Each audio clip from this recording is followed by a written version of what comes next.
Hi there, this is a short video I'm making about this mandolin. This is a French-made bowback mandolin in the Neapolitan style. It was made by a company called Jerome Thibouville-Lamy and under the Phebe brand. It's the first time I've had a French one. It's quite an attractive looking mandolin, as you can see. And you can see the Phebe brand name. Where is it on the side?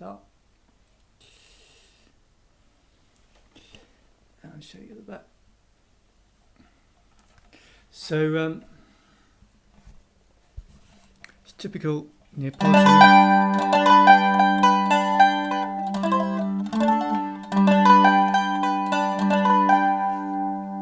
Typical Neapolitan sound. Pretty well made, pretty robust little mandolin. When this came to me, it's needed a few repairs. So when these bowbacks break, as it were, under tension of the strings, there's either one or two things can happen. Either the ribs at the back will split apart, and as you can see, that hasn't happened on this one. Everything was fine and nice and tight. It's a very nice one now, actually.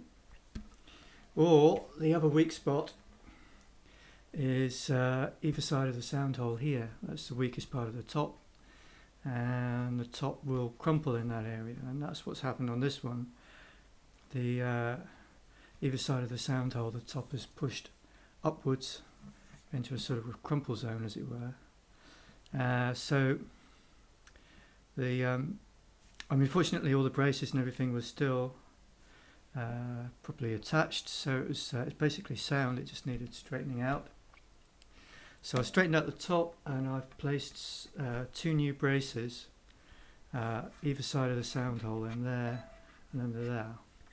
And I don't know if I can show you those. You can just see them in the sound hole there. That little white that's showing up is an extra brace.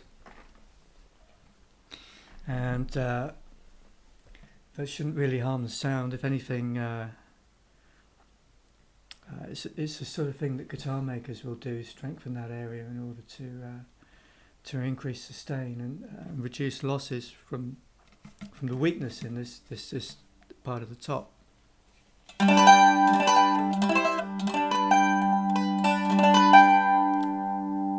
it's got a real nice, bright, ringy sound. Other work I've done on this one, frets have been pulled, board's been levelled off, and the original bar frets have been put back in, and it's been refretted with those. Tuners are original. They work very well, actually, for an instrument of this age. They do turn the wrong way, as it were, compared to modern instruments and modern mandolins. It's not a problem, it just takes a bit of getting used to. You can remember which way to turn them when you're tuning up. Bridge, obviously it's been set up correctly. This is one of these shelf bridges, and it has a metal saddle on it. I don't know if you can see that on the webcam. Just about. But bridges are decent height actually for these. Often they end up impossibly low, but this one's not too bad, so there is some room for adjustment if needed. Other than that, the finish has been touched up. Really just back and sides. Top's been cleaned and resealed. So it's all looking ship shape and obviously ready to play now. Strings, it's been fitted with a set of Martin mandolin strings. So let's see if I can show you what it sounds like. Just play a few chords to start with.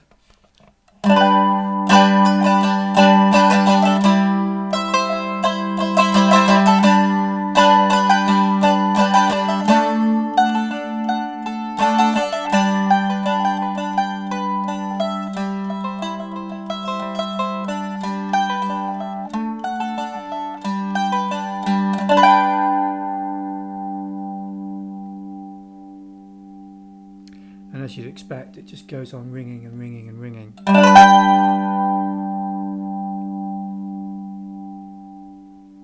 these bowl backs I want to do.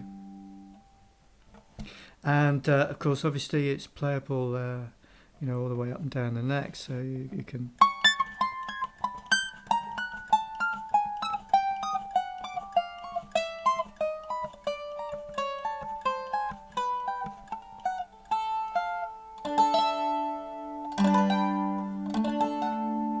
No matter where you want to play it.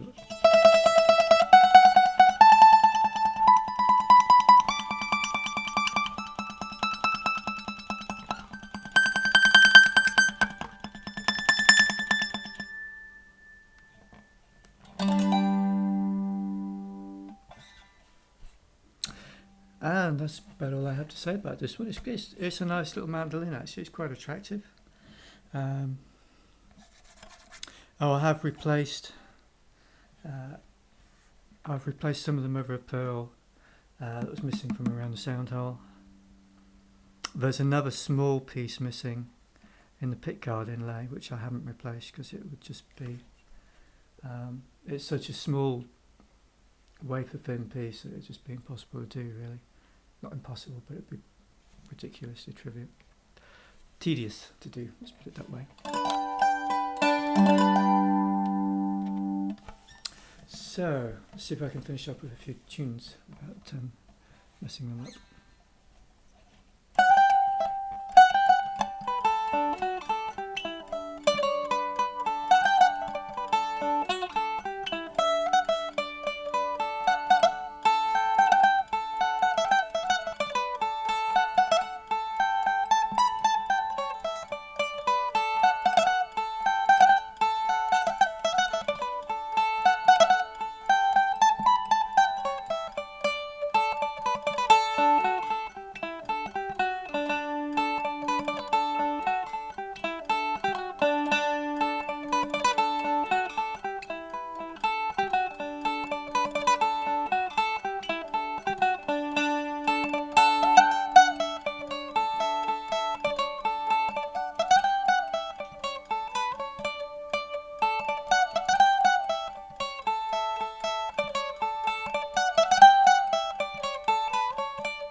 So, there we have it.